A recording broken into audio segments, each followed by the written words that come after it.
여러분, 환영합니다. 자, 오늘 우리는 정말 흥미로운 대체 미래의 역사 속으로 여행을 떠나볼 건데요. 인류가 화성으로 도망치는 대신 아파하는 지구를 다시 살려내기로 결정했다면 과연 어떤 일이 벌어졌을까요? 화성 이주 대신 지구 복원을 선택한 인류, 그리고 그로 인해 시작된 기술과 환경의 경이로운 회복 과정을 오늘 이 시간 저와 함께 자세히 파헤쳐 보시죠. 먼저 이 문장부터 한번 볼까요? 2033년에 한 과학자가 남긴 말입니다. 우리는 화성에 도시를 만들 기술보다 지구를 고치는 기술이 더 부족합니다. 와, 정말 뼈 때리는 말이죠. 당시 전 세계가 화성 식민지라는 화려한 환상에 푹 빠져 있을 때 우리가 진짜로 놓치고 있던 게 뭔지 정확히 꼬집어낸 아주 날카로운 일침이었습니다. 자, 그럼 화성을 꿈꾸던 인류, 그 2033년 우주 개척 시대로 먼저 돌아가 보겠습니다. 그 시절 거대 기업들은 엄청난 크기의 로켓을 보여주면서 당장이라도 붉은 행성으로 이주할 것처럼 떠들었습니다. 인류 멸망에 대비해야 한다 이렇게 외치면서요. 솔직히 말해서 망가져가는 지구를 복잡하게 고쳐내는 척박한 현실보다 그냥 짐 싸서 완전히 새로운 행성으로 훌쩍 떠나버리는 게 훨씬 더 쉽고 낭만적으로 느껴졌던 겁니다. 다들 그 달콤한 상상에 열광했죠. 그런데 현실은 어땠을까요? 사람들이 하늘의 별만 멍하니 바라보고 있는 동안 우리 발밑의 지구야말로 진짜 무너져 내리고 있었습니다. 폭염은 끝이 안 보일 정도로 길어졌고요. 농작물 생산량은 그야말로 널뛰기를 했죠.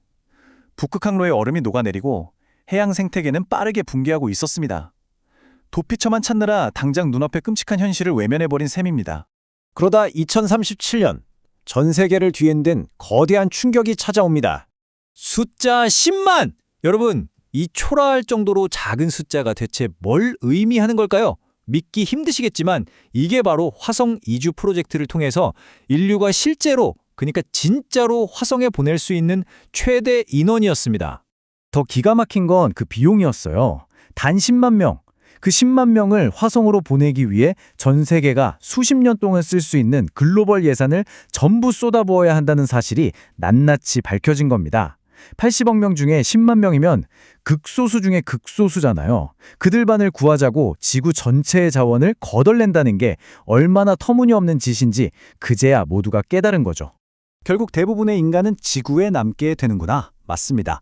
대중을 구원할 희망인 줄 알았던 화성이 사실은 극소수를 위한 철저히 헛된 꿈이었다는 걸 전 세계가 동시에 자각한 순간이었습니다.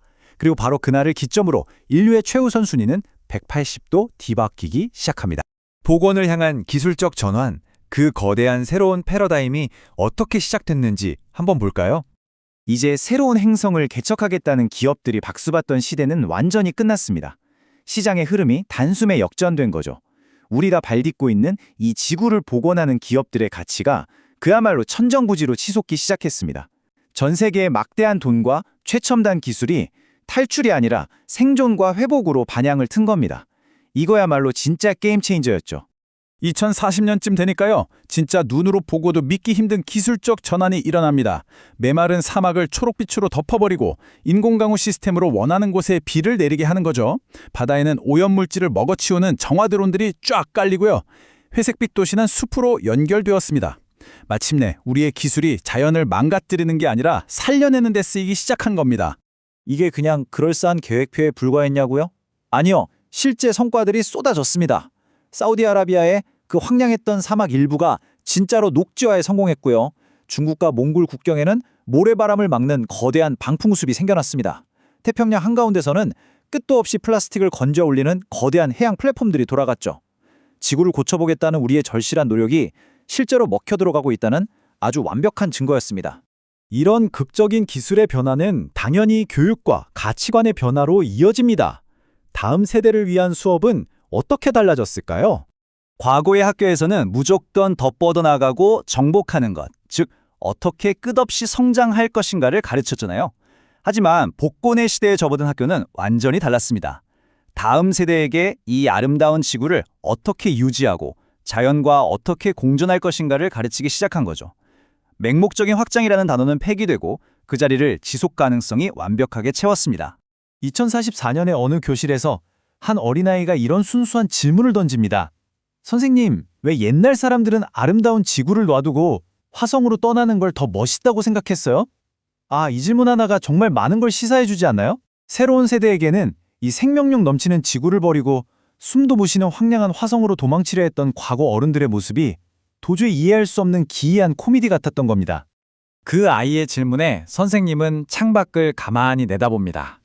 빌딩 벽면을 가득 채운 거대한 수직숲, 그리고 분주하게 나무를 심고 있는 드론들을 바라보면서 이렇게 대답하죠. 지금은 살려내는 게 진짜 발전이라는 걸 배우는 중이란다. 와, 정말 뭉클하지 않나요? 인류가 스스로 진보라는 단어의 뜻을 얼마나 위대하게 다시 정의했는지 보여주는 아주 감동적인 대목입니다. 자, 이제 2050년, 마침내 놀라운 회복의 시대를 맞이한 복원된 지구로 가보겠습니다. 우리가 함께 살펴본 이 여정을 잠깐 되짚어 볼까요?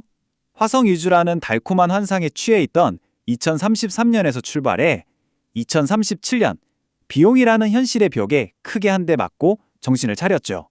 그리고 2040년 기술의 방향을 완전히 틀었고 2044년에는 아이들의 가치관까지 진화했습니다. 마침내 2050년 우리는 회복의 시대에 도착했습니다. 파멸 직전의 벼랑 끝에서 스스로 브레이크를 밟고 궤도를 수정해낸 인류, 정말 대단하지 않나요? 비록 2050년의 인류는 여전히 화성 땅을 밟아보지 못했습니다. 하지만 우리는 훨씬 더 소중하고 값진 걸 얻어냈죠. 죽어가던 잿빛 강물이 다시 투명하게 흐르기 시작했고 멸종위기에 몰렸던 동물들이 다시 숲으로 돌아와 뛰어놉니다. 무엇보다 텁텁한 매연에 갇혀있던 도심의 밤하늘에서 우리는 다시 반짝이는 별을 볼 수 있게 됐어요. 이 생생하고 아름다운 결과물들이야말로 그 험난했던 우리의 선택이 100% 옳았다는 걸 완벽하게 증명해 줍니다. 새로운 행성을 찾는 것보다 원래 있던 집을 지켜내는 일이 더 어려웠다. 원자료에 담긴 이 한마디가 참 깊은 여운을 남깁니다. 인류는 마침내 깨달은 겁니다. 도망칠 곳을 찾는 것보다 우리의 유일한 진짜 안식처인 이곳을 지켜내는 일이 훨씬 더 험난하지만 그만큼 위대한 작업이었다는 걸요. 여러분, 오늘 이 복원의 역사를 보시면서 어떤 생각이 드셨나요? 닿을 수 없는 별을 향해 무작정 도망치는 대신 우리가 두 발 딛고 서 있는 바로 이 지구를 다시 숨쉬게 만드는 것.